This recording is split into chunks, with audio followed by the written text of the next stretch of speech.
All right. So Preethi has been building a startup company on the Cosmos SDK for a really long time. The app is sort of is getting there and is like gaining some maturity and becoming more of a real thing. So we just wanted to talk a little bit about from the perspective of a startup founder who's sort of building a business and using Cosmos Tech. What's that like? So we'll start with sort of just the story and how she started TruStory and where all of this came from. Sure. So Zaki's been in the TruStory journey from the very beginning. I think even before I formed the company. So my original job was to hire Preethi at Tendermint, and I failed at that job. Yeah.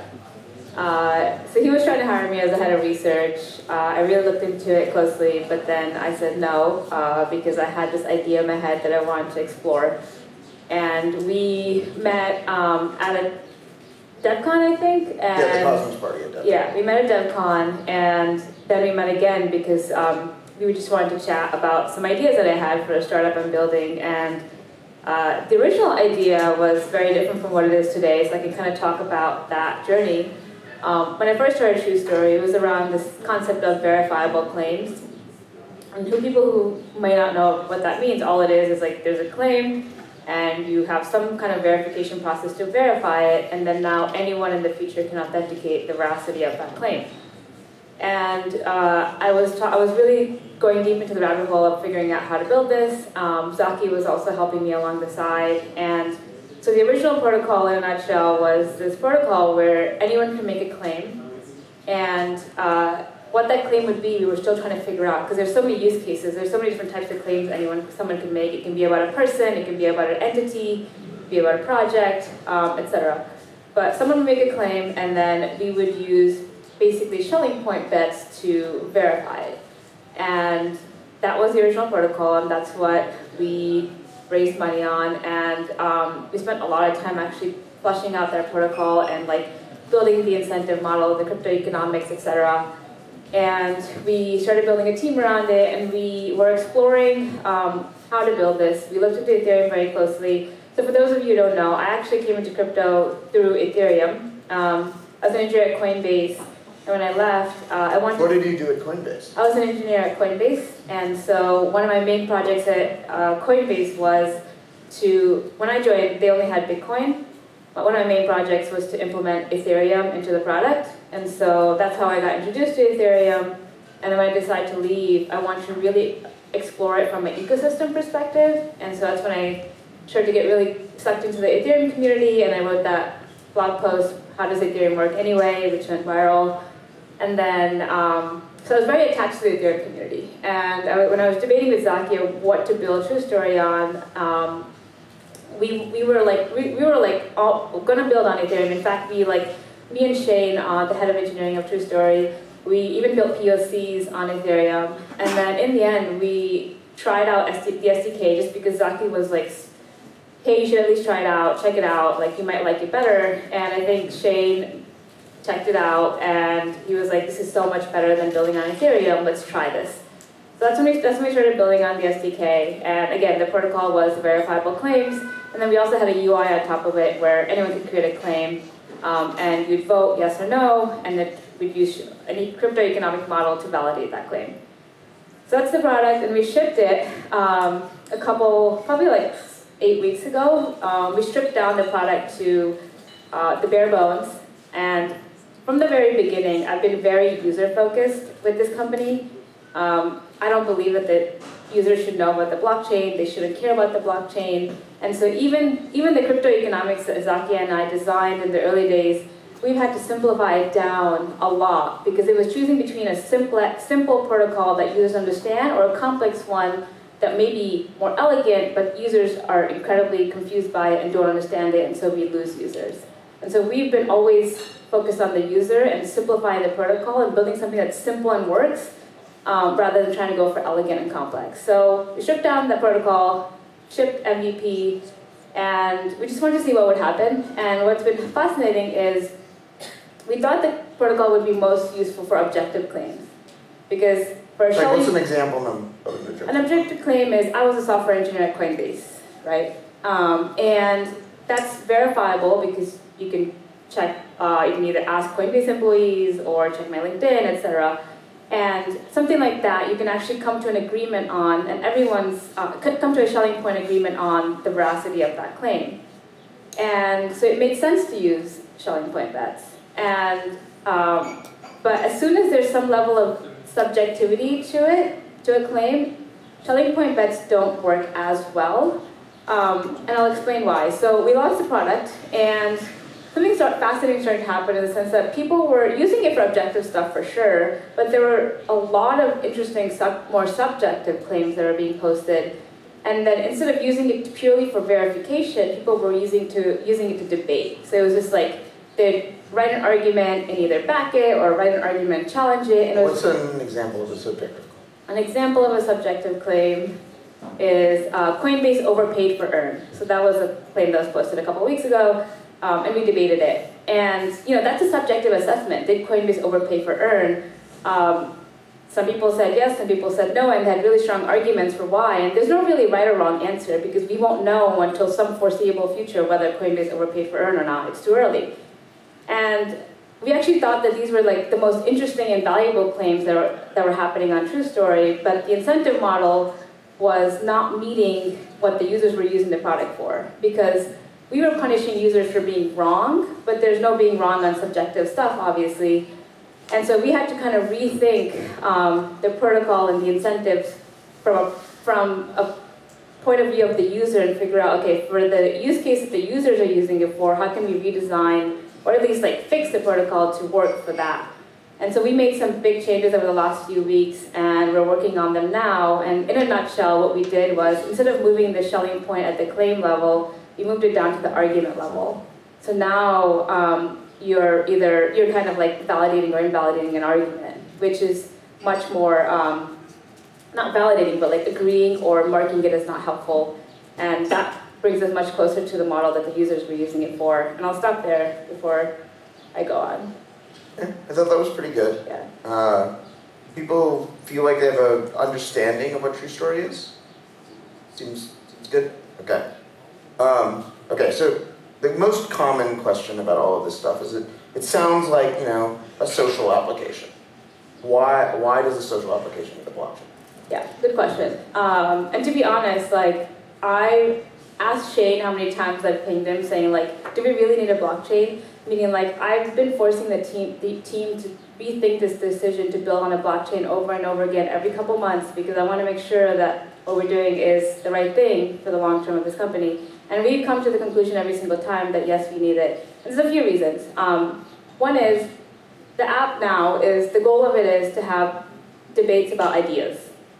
And the types of work that these users are doing are actually incredibly deep work. Like, there's intellectual people who are like doing deep research to produce these arguments of about like really deep topics that are unexplored or just not deeply explored in other social networks because they're not incentivized to. And so there's these people who are doing these deep work, and they want to be incentivized for doing it. It's like we're creating a marketplace for knowledge and ideas and insight, and there needs to be an incentive for them to do it. Why would they rent out their brain space to spend hours on TruStory to do this? So that's one. There's like the incentive piece. But the more important thing, I think, is the disincentives. And so because we're a platform to have productive debate, we are very deliberate. Everything on the platform is very intentional. And what I mean by that is, okay, so Facebook, I think the intention is mostly vanity, right? You post pictures for vanity purposes. Twitter, the intent is promotional. You're trying to promote something, usually an idea or whatever. On TruStory, the intent is like you're trying to debate to get to some underlying truth or some underlying understanding of an idea and see all sides of the argument. And so because it's very intentional, we don't want unintentional behavior on the platform. And it's okay to have fun. It's not okay to write trolly arguments, shitty arguments, or just unconstructive arguments. So we have disincentives in the system for bad actors like that. And so the disincentive piece is actually such a key part of TruStory, and we've realized over and over again how important that is. And we can't do that without a blockchain. Like, there's no way to punish bad actors without that. So that's second. Third, interestingly, so one of the things we've discovered is TruStory is a very powerful way to debate ideas, like I said. And we were like, okay, if that's the case, why don't we just debate TruStory on TruStory? So debate TruStory ideas on TruStory. So we created a category called product, where we debate ideas related to TruStory. So for example, when we launched the pivot post, we were like, should we change the TruStory name to not be TruStory anymore because of the word true? And then we had a debate about that in the app.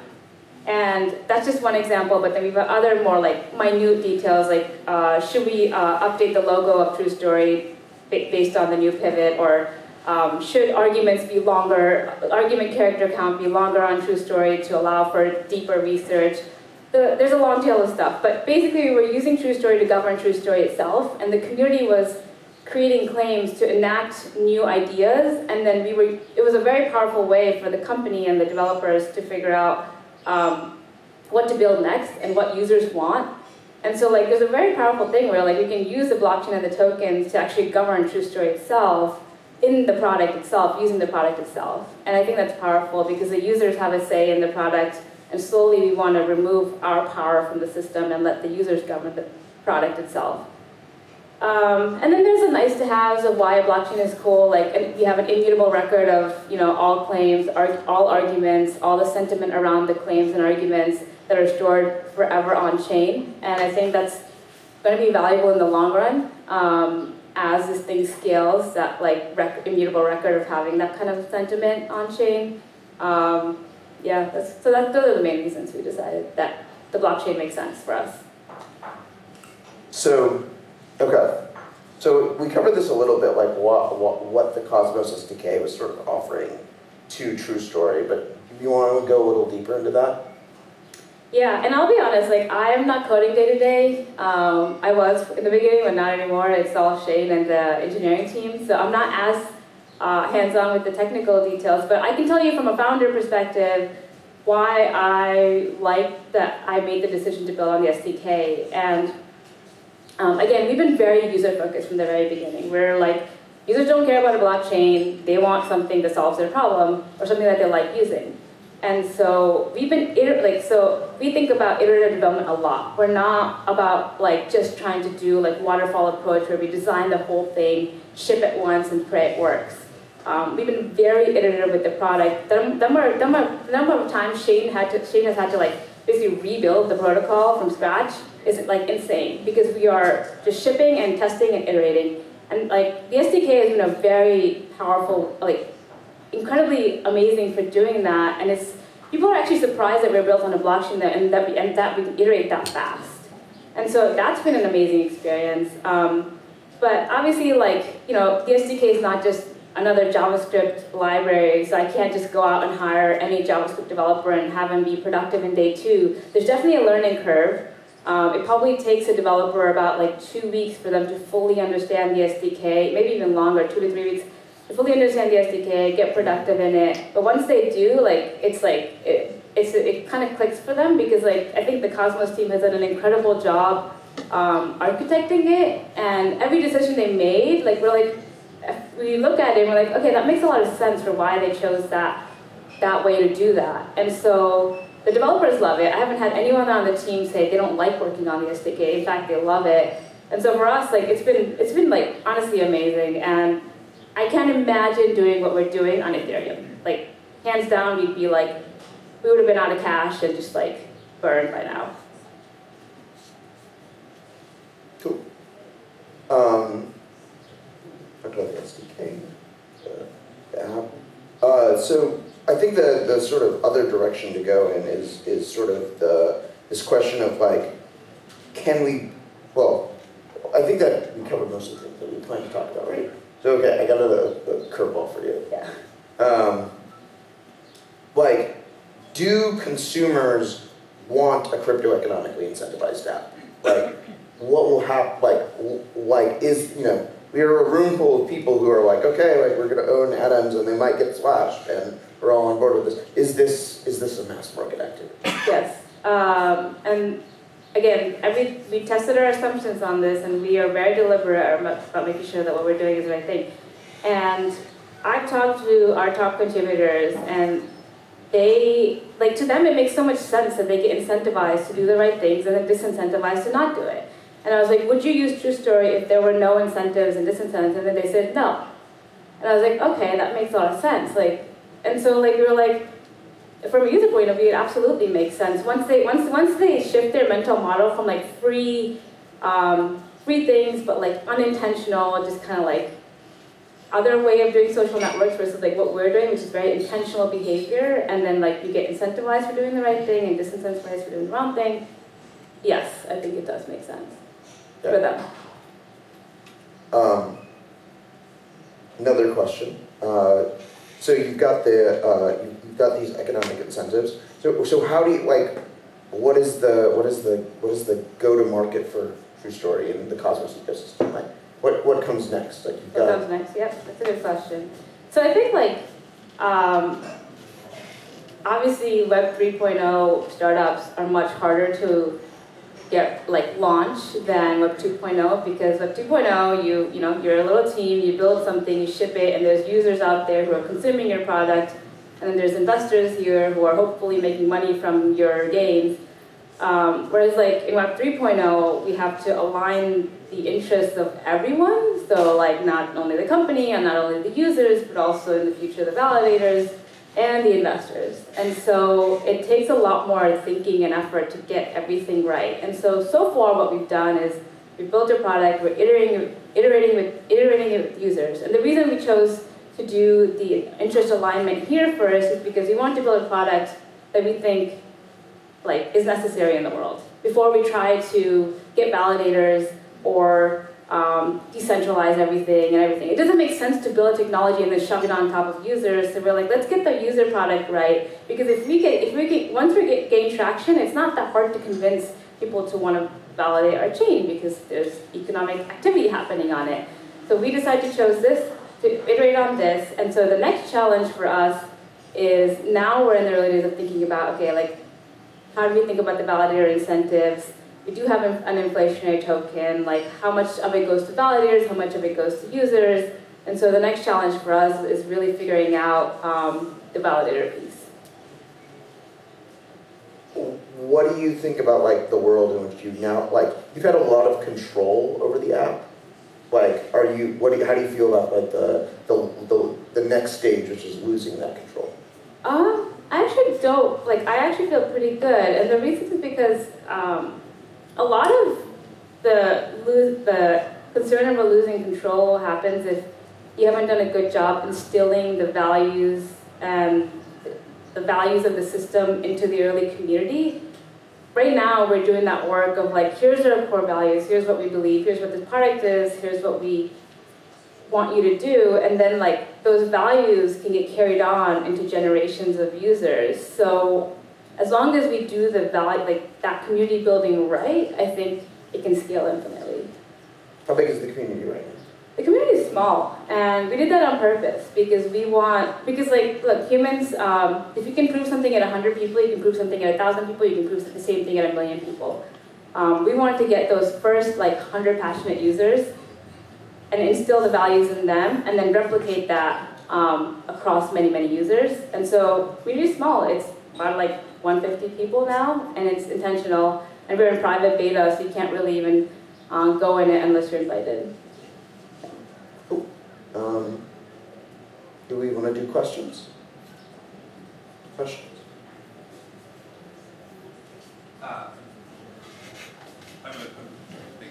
Hey Preethi, I'm a TruStory user. Love the app. I think as we look forward to IBC, we're going to see some zones producing value, i.e. some zones where folks are locking in collateral and issuing stablecoins, and some zones like gaming or decentralized exchanges are kind of consuming that value.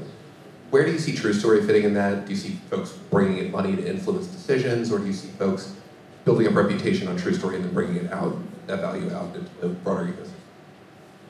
I actually think it's both. Right now we do have, you can bring value in, like you said, to influence decisions, but if I had to guess, I'd say the other thing will happen first. People are building a reputation on the platform, and they're going to want to use it somehow, right?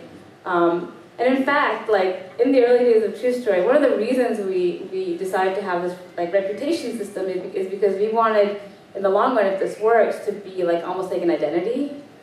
And so yeah, like I can see that happening first, and then like I don't see why the other way wouldn't happen as well.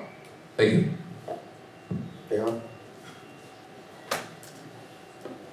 Yeah, I had some questions about the TruStory zone and the staking in particular. I was wondering, are you using a staking model that is, you know, kind of the same as on Hub, or is it different?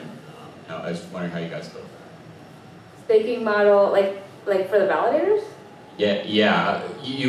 I don't know much about the project, but Yeah. you're saying you have a running zone up, so I was just wondering how that's running and if there's anything other. I mean, we projects haven't launched a testnet yet. So we're running all the nodes right now. Again, we're in private alpha, so we haven't launched a testnet yet. Okay, so it's more just testing out the interactions with you stuff. Okay. Yeah, we have like 4 nodes running on our servers, and so the next step, once we iterate, the next step is to start having multiple nodes. Arj? Got a quick question here. I don't know the exact mechanics behind TruStory, but I'm actually super excited about this. I'm curious as to, is there any mechanism in place, or do you see any mechanism being put in place eventually, where like, you know, just like a crusty teenager can roll out of bed who has no money, and then like somehow have a good contribution to the network and start gaining somehow? Is that possible at all? So you mean they do good work for a long time and then... Yeah, they're contributing to the ideas that are being debated in a positive way for the community. Are they rewarded? Yes. Awesome. Okay. Yeah.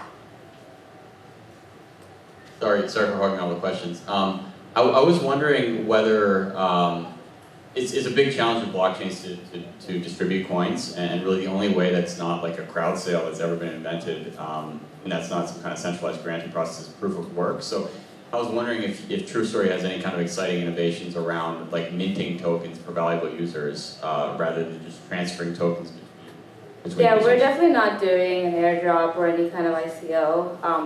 Like again, everything in the platform is intentional. We like really care about who the token falls in the hands of. Right now, we are actually minting. Like we have a wallet set out or a fund set out purely for new users, and we mint it for every community member, for the early users at least. And then the long tail of it, like I think like we'll probably we haven't like figured out an exact distribution mechanism, but that's what we're doing now. And I think I'm seeing a lot of really interesting distribution mechanisms. I'm not worried about us being able to figure that out. It's just a matter of time of when we get to it. Hans, you? And to get back to your question about the high schooler thing, it's actually interesting because a lot of our early community members, at least not a lot, but like a few of our community members are like a lot of them are college students. And the reason is because like they're learners, they want to contribute to something, they're really smart, they're intellectual, but like Twitter's not the best place to contribute to anything, Wikipedia, not really. And like they kind of found this TruStory thing to be a mix of like a social network, but like intellectual. So we actually have a lot of college students who are contributing like really good work from all over the world, from like Zimbabwe, Thailand, India, and like making, like right now, fake money, but in the future, real money, hopefully. I mean, I think this is a good question. Is like, how do you feel? It sort of leads into like a question about like, how do you feel TruStory is going to differentiate itself from like the Reddits, the Stack Overflows, the Wikipedias of the world, who all have informal or sort of non-monetary incentive systems? Though like, I feel like all of them are pretty fragile and unstable.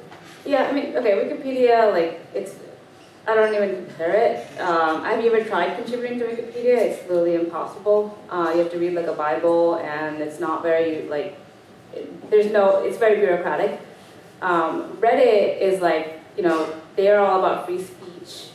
It's kind of the opposite of what we believe, which is like intentional actions. Like they're very like free speech, say anything you want. LOL will often be the most upvoted comment. So I think like there's definitely a differentiation there.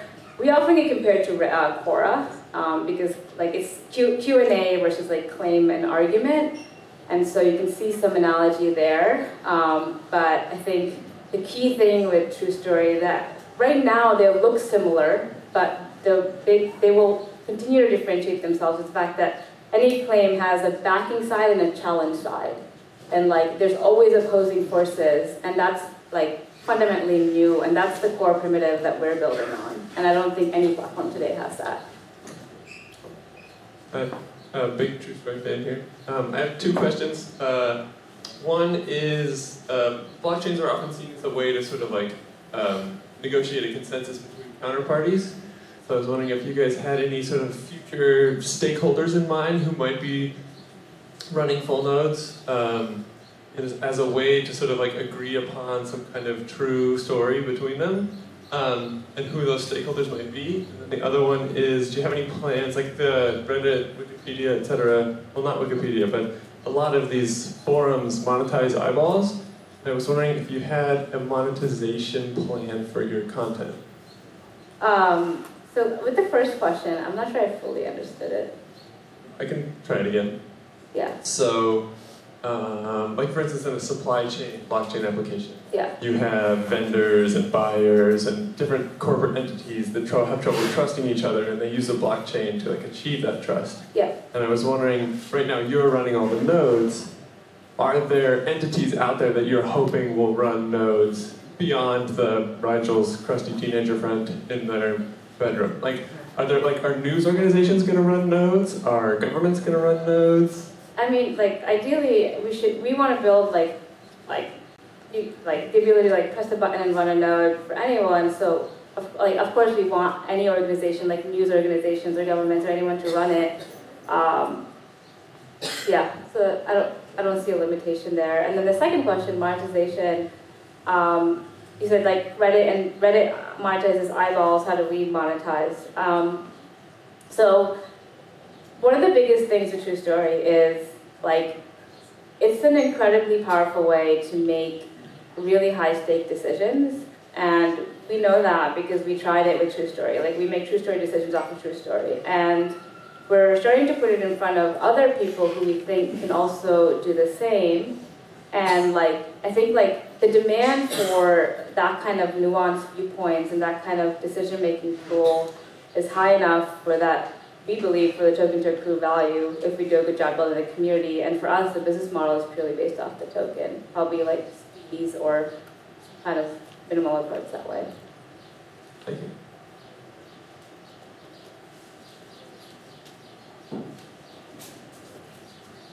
Any more questions?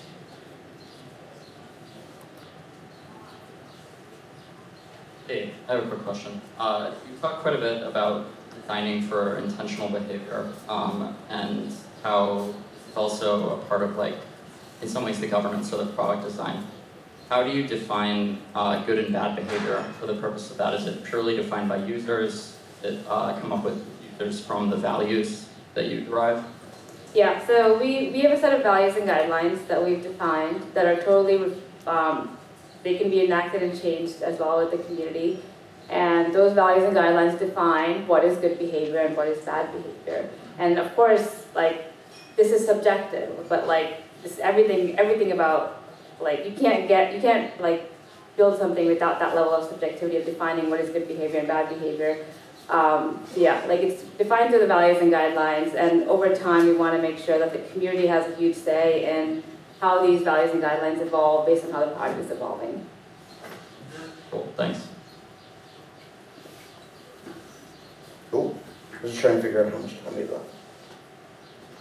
We have about 10 minutes. For a while. What are we going to talk about? I don't know. So other things that I think are cool are, so like the aspect of building like one of these sort of like, where do you think things have gone wrong? Like, why do you think one of these sort of like, compare yourself to like Steam and other platforms that have sort of tried this and never really found any sort of sustainable momentum? I think, like, again, it's all about execution. Like nothing, no ideas are brand new. Like a lot of the ideas are kind of old ideas. It's about who executes it the right way. Like Steam is like, I don't even compare us to Steam. Like Steam basically pushed something and it became like a spam shithole. And they literally have posts on Steam about how to write bots for Steam. So I don't think they're about intentional behavior at all. And so like, I don't even consider like, God, like Steam is like it's just so different. Like it's all about how we build a community. We've been very intentional about it and we're gonna be that way. And I think the early community understands that and they are incentivized and it's in their best interest to continue to propagate those values because they're beholden to the value of the platform, right? Yeah. There you go. Raise the mic.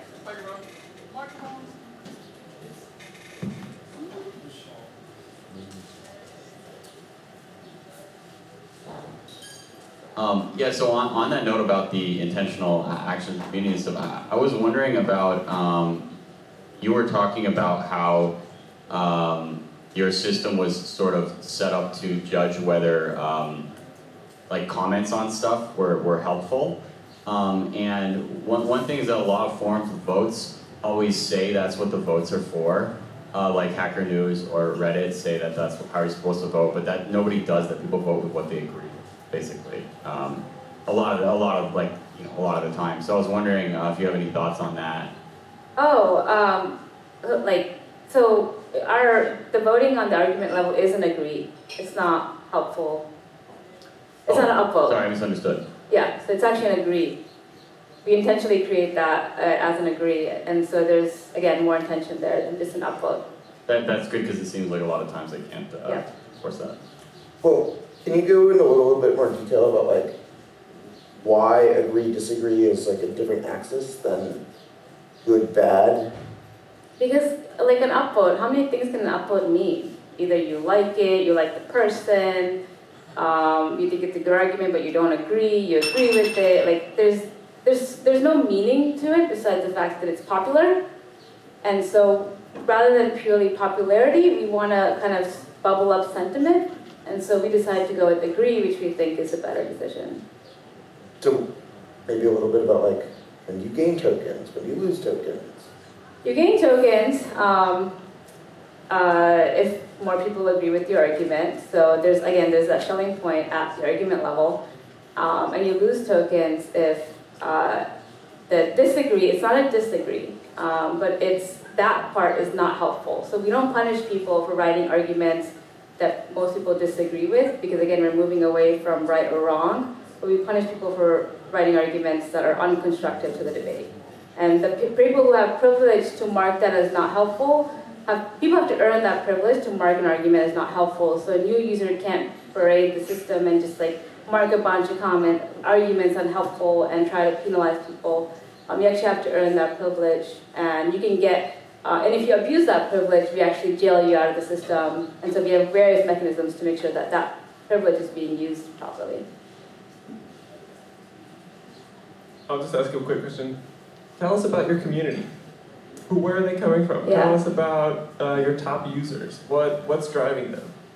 Yeah, honestly, so our top users are from around the world, which is amazing. So like, as I said, Zimbabwe, Thailand, India, and a lot of them are these people who have a thirst for learning, thirst for knowledge. I don't think TruStory could have been built 5 years ago, because we're like basically piggybacking off this knowledge that people have gained through the internet, and now they need a place to contribute all that knowledge. And these people in the community are almost using TruStory as a way to contribute what they've learned through the internet. And so there's no single model for these type of people, but I kind of bucket them as like intellectuals. It's just people who like learning, who are smart. And so one example, our top contributor, his name is Paul. He's in Thailand. He's learning how to code from Lambda School, but he does 20 hours of TruStory on the side. He does like really good research, research I can't even come close to doing. Another contributor, his name is William. He's an American. He was a top high school debater, and he just loves debate. So he creates these really compelling arguments. And he can take any side. And then we have another guy from India who you know, he's never like, he's a really smart guy, but kind of like stuck in his rural community, but like he uses TruStory as a way to contribute his knowledge that he's gained through the internet. So it's kind of like all over the place, and I think that's pretty cool. Mark had a question. I also have a quick question. So, Okay. so Brian and Mark. yeah, I give it to Mark after. So maybe this has been asked before, because unfortunately I didn't see the whole thing. But and in this case, of course, ignore it. But I'm really curious about how you would deal with, you know, Sybil attacks and bots and like all kind of clever things people come up to kind of game the system. So Sybil attacks, obviously, minimum thing is we have fees. Secondly, we actually take an intentional decision on identity. So we're going to have identity verification to some extent. So you can't just create 1 million accounts and do that. And also we have like limitations for how much you can stake based on how much you've actually used the platform. So if you're a brand new user, there's like limits to how much you can stake. You have to earn that privilege to stake more and more. So we have various stopbacks in the system to minimize Sybil attacks. You can never eliminate it, but we can minimize it to the T. And then, yeah, so that's the answer to that. Mark? First of all, I want to say I love this whole idea. And I want to, just for historical context, this idea is really bringing us to what the early hypertext people were dreaming about and what they thought hypertext itself was going to bring us to, which is better societal argumentation. And this is painfully ironic to admit, we thought the coming of hypertext would be depolarized by virtue of making arguments more navigable. One of the things that we always fantasized about, though, that now with your system we should start thinking about actually designing, is making arguments navigable. Is when you're in an argument, you have all this context, people who've been in the argument for a long time are oriented about what the different positions are, what the weaknesses and strengths are, and where the open controversies are. Somebody coming into an argument afresh, you're kind of coming into a battlefield with no map. Yeah. So I'm wondering if you're aware of any research on making arguments more visual and more navigable so as to orient people coming into them. It's a brilliant question, and I haven't dug into this yet, but we've had a community member ask us that actually. He asked it in a different way where he's like, you know, there's this argument and there's so many parts to an argument. What if I just want to like zone into this part and debate that part? So we're thinking about it. I think like we're at the baby phase, but like I see that maybe like in phase 2 or 3, where we start to actually figure out how to map out an argument. Yeah. If there's research, I'd love to see it. It does seem like sort of the new vision for TruStory does contain some, like we don't have a platform really for decision making at scale. Like for navigating arguments. Yeah. You know, like the thing that I've been exposed to a lot is just in the Rust community. This is like incredibly painful process of picking async await syntax, Yeah. which has been like this nightmare. And there's a forum thread on the discourse that like it's like somebody made a bot that basically just said how many minutes has it been since someone last wrote a post arguing about this topic, just to like explain how overwhelming the volume was. And like, I don't know, like it would be interesting to see if TruStory actually like can, because it's like clearly a gap. Yeah. It's like clearly a tool that like no tool exists. Yeah, I mean, we've created a technology category just to explore some of these types of debates, and we've had debates around the obvious ones, like should you use R versus Python for data science? Is Yarn better than NPM? We've actually had a community member switch from NPM to Yarn because of a debate that happened on TruStory. Is coconut oil better than vegetable oil? And like we've had someone switch from vegetable oil to coconut oil so he doesn't die. Like there's been like really cool stuff like that, so I'm pretty excited. Cool. 3 minutes left. Hans. Could TruStory become an oracle for the hub? Oracle 4? For the hub? Yeah, why not? Or maybe like an alt, like pre-governance platform, or Yeah, like I see a lot of like Cosmos related governance stuff happening on the forum, but then like literally it's impossible for me to follow. And so I'm wondering, like I think like TruStory can be a powerful way once you flesh out the UI a little bit more to like before it even becomes a proposal to have like a debate about whether that's a good proposal or not and why. yeah, the Discord is, we run into exactly the same problem that we run into.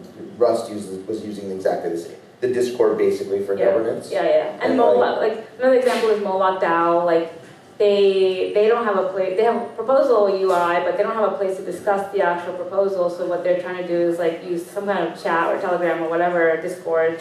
But like they're not finding much. Like it's hard. It's hard to follow a chat format and like really have intellectual discussions because you miss a lot of context. Yes. Hi. Okay, that's the last one. So does TruStory anticipate having any sort of governance model?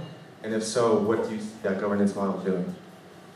On the validators, like again, like I said, we have a category. We use TruStory to govern TruStory. So our governance model, if you're talking about like from a product perspective, we're using TruStory to govern TruStory. But from More as like an SDK module, for example. Like, I think they're also gonna have to make decisions about like fees and stuff. The protocol issuance itself, I and suppose. like, yeah, and I don't see why we can't use TruStory to do that, or like yeah. or maybe the I don't know if TruStory would be as good a fit as like the Cosmos governance model. Governance module, yeah. Like we'll probably use that. We haven't, yeah. We'll Like consider it. I don't see TruStory as like a replacement for the Cosmos governance module. Yeah. It's like an adjunct that solves a orthogonal problem. Thank you. Because those are more objective, right? They're they're more about like, is of the stakeholders in the system, are they willing to go along with this direction? Rather than, it's not about like who is right or who has the best argument. The best arguments inform, but ultimately it's like, will people run a state machine that has these features in it or not?